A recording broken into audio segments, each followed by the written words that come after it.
Macbeth by William Shakespeare পরবর্তী অংশ। এতদূর পর্যন্ত আমরা দেখেছি রাজা ডানকান এসে পৌঁছেছেন ইনভারনেস বা ম্যাকবেথের ক্যাসেলে এবং ম্যাকবেথ এবং লেডি ম্যাকবেথ মিলে তাকে হত্যার প্ল্যান করেছে এবং মধ্যরাত্রে হত্যার উদ্দেশ্যে লেডি ম্যাকবেথ ঘুম থেকে উঠে পড়েছে এবং তার মনে হয়েছে যে যদিও সে সম্মতি কুড়িয়েছে ম্যাকবেথের যে রাজাকে হত্যা তারা করবে, কিন্তু তবুও ম্যাকবেথের ইরাদাতে তার যথেষ্ট সন্দেহ ছিল। তাই সে নিজেই ওই ছুরি নিয়ে রাজাকে হত্যা করার উদ্দেশ্যে রাজার কক্ষের দিকে এগিয়ে গিয়েছিল এবং যখন রাজার কক্ষে প্রবেশ করে সে রাজাকে হত্যা করতে উদ্যত হয় তখন রাজার মুখের সাথে অদ্ভুতভাবে সে তার নিজের বাবার মুখের মিল পায়। ফলে এই কাজটাতে সে আর এগোতে সাহস পায় না। এরপরে দেখো, she returned to confer with her husband। অতএব সে মানে লেডি ম্যাকবেথ আর রাজাকে হত্যা করতে পারলো না, তার মধ্যে আর সাহস কুলোলো না এই কাজটাতে এগোনোর।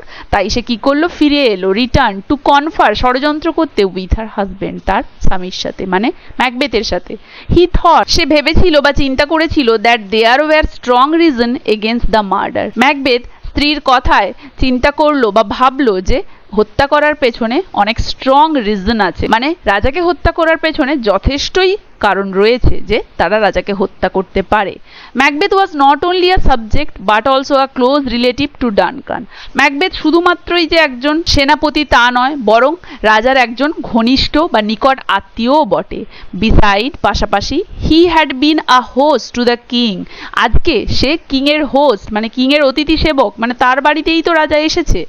So his duty would be to protect the king from the threat of the murderers। অতএব তার ডিউটি, তার কর্তব্য হলো রাজাকে হত্যাকারীদের থ্রেট থেকে রক্ষা করা, not to bear the dagger himself, নিজে থেকে ছুরি নিয়ে রাজাকে হত্যা করে দেওয়া নয়। তাহলে ম্যাকবেথ ভাবলো প্রথমে যে স্ট্রং রিজন তো রয়েছে হত্যা করার, আবার পরে ভাবছে যে সে তো শুধুমাত্র সেনাপতি বা উচ্চপদের একজন কর্মী নয়, রাজার নিকট আত্মীয়ও বটে, প্লাস রাজা আজকে তার বাড়িতে এসেছে, সে তো অতিথি সেবক, আজকে তার দায়িত্ব বরং রাজাকে হত্যাকারীদের থ্রেট থেকে রক্ষা করা, নাকি নিজেই ছুরি হাতে রাজার দিকে যাওয়া। এই সমস্ত কিছু সে চিন্তা করছে।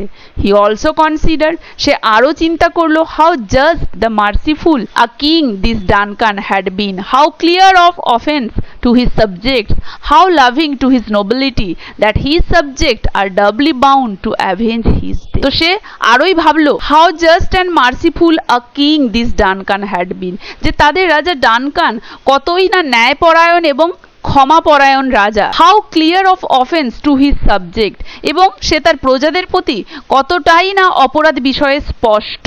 How loving to his nobility, তার আভিজাত্যের প্রতি তিনি কতটাই না প্রেমময়। দ্যাট, যে হিজ সাবজেক্ট, তার প্রজারা আর ডাবলি বাউন্ড, দ্বিগুণ বাধ্য থাকবে টু অ্যাভেঞ্জ, প্রতিশোধ নিতে হিজ ডেথ, তার মৃত্যুর।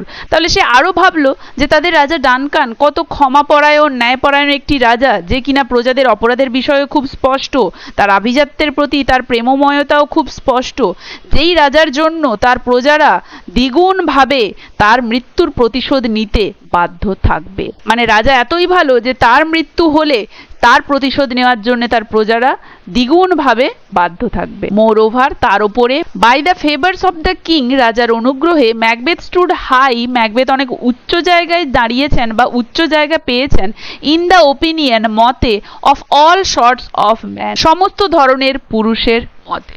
মানে রাজার অনুগ্রহের জন্যেই সেই রাজ্যের সমস্ত পুরুষ মানে সমস্ত র্যাঙ্কের ম্যানরা তাকে একটি উচ্চ জায়গায় একটি বীরের নজরে দেখে, সবার মতামতের একটি উচ্চ পর্যায়ে তিনি বিরাজ করেন। And how would those honours, এবং কিভাবে এই সম্মানগুলি be strained by the reputation of so foul a murder, এবং কিভাবে সেই জঘন্য হত্যাকাণ্ডের জন্যে এই সম্মানকে সে কলঙ্কিত করতে বা সে দাগ ফেলতে দেবে এই সম্মানে।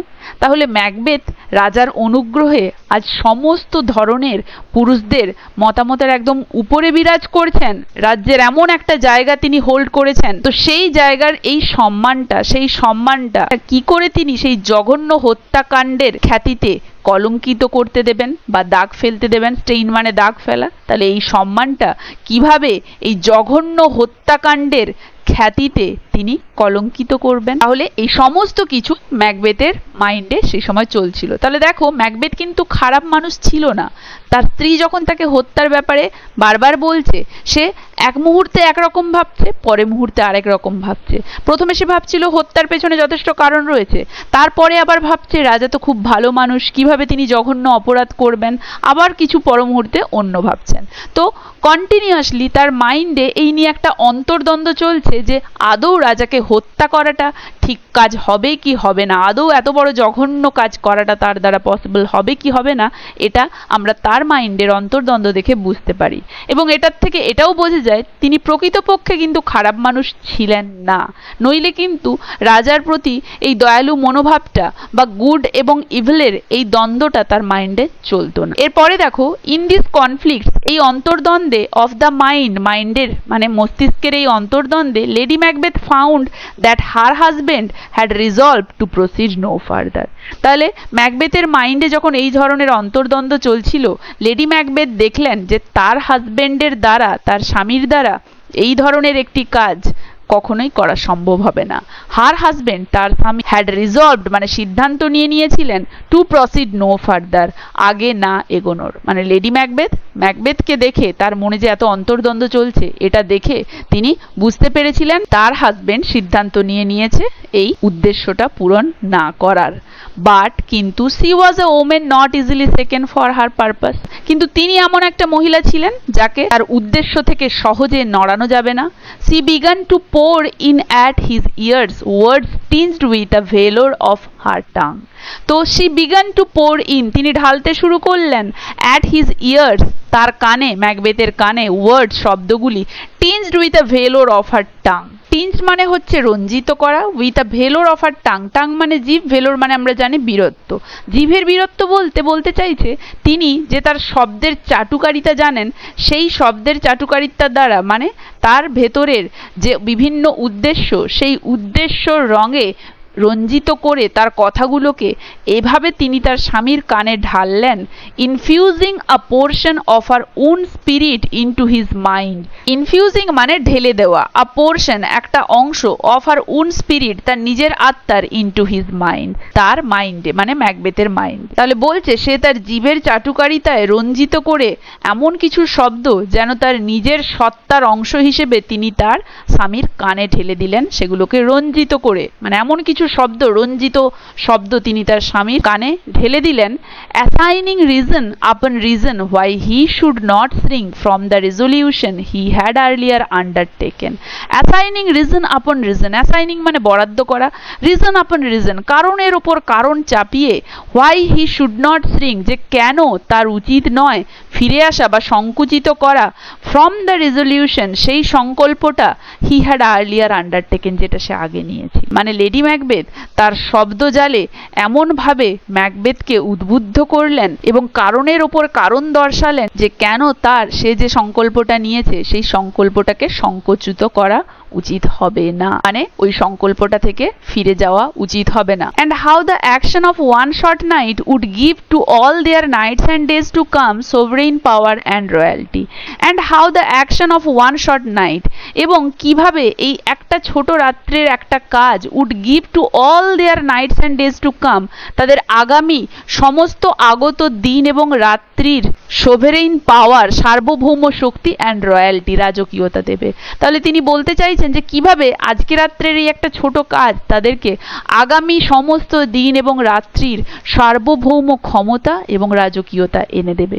মানে আজকের এই ছোট্ট কাজটা ঘটাতে পারলেই তো ভবিষ্যতে তারা রাজকীয় ক্ষমতার অধিকারী হবে, তাহলে ভবিষ্যতের সেই সার্বভৌম ক্ষমতা, সেই রাজকীয়তাটা এনে দেবে আজকে রাতের এই ছোট্ট কাজ একটা, যেটার ফলে আগামী সমস্ত দিনগুলো তাদের সার্বভৌম শক্তিতে ভরে যাবে শুধু একটা ছোট্ট কাজ আজকে করে দিতে পারলে। She even accused him of cowardice and fickleness for retrieving to his decision. তিনি এমনকি তাকে অভিযুক্ত করলেন তার কাপুরুষতা এবং ফ্রিকলনেস এবং অস্থিরতার জন্য, ফর রিট্রাইভিং মানে হচ্ছে প্রত্যাবর্তন, টু হিজ ডিসিশন তার সিদ্ধান্ত থেকে।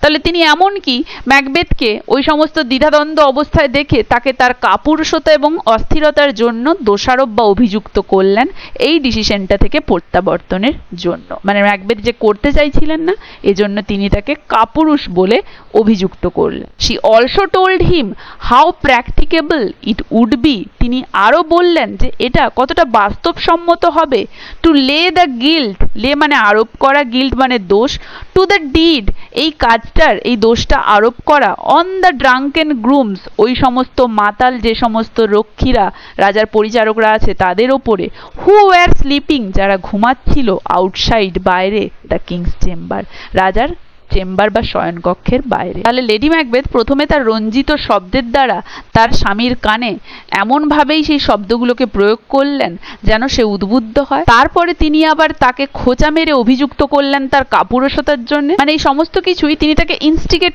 করছেন, তাকে একটু খুঁচিয়ে তুলতে করছেন, যাতে তার ভেতরকার রাগটা ফুটে ওঠে এবং তিনি এই হত্যাকাণ্ডটা ঘটান। তাহলে তিনি তাকে প্রথমে উদ্বুদ্ধ করলেন, আবার তাকে কাওয়ার্ড বলে তিনি অভিযুক্ত করলেন, আবার তিনি শেষে তাকে বললেন সহজেই এই সমস্ত হত্যার দায়টা রাজার ওই মদ্যপ রক্ষীগুলোর ওপরে দিয়ে দেওয়া যাবে যারা ওই কক্ষের বাইরে ঘুমিয়ে আছে। তাতে কোনো সন্দেহই নেই, সমস্ত দোষ গিয়ে ওদের ওপরেই পড়বে। তাহলে এই সমস্ত কিছু করে তিনি ম্যাকবেথকে প্রকৃতপক্ষে উদ্বুদ্ধ করছেন রাজার হত্যা করতে। তিনি ম্যাকবেথকে সচেষ্ট করে তুলছেন যাতে ম্যাকবেথ রাজার হত্যা করতে একদম দৃঢ় সংকল্প হয়ে যায়। আশা করি এতদূর পর্যন্ত সবাই বুঝতে পেরেছো, কারো কোথাও অসুবিধে নেই। ভিডিওটা কেমন লাগলো জানাবে, ভালো লাগলে একটা লাইক আর শেয়ার করে দেবে, আর যারা যারা আমার চ্যানেলটা সাবস্ক্রাইব করোনি কাইন্ডলি আমার চ্যানেলটা সাবস্ক্রাইব করে দেবে। এর পরবর্তী অংশটা থাকছে পরের ভিডিওতে।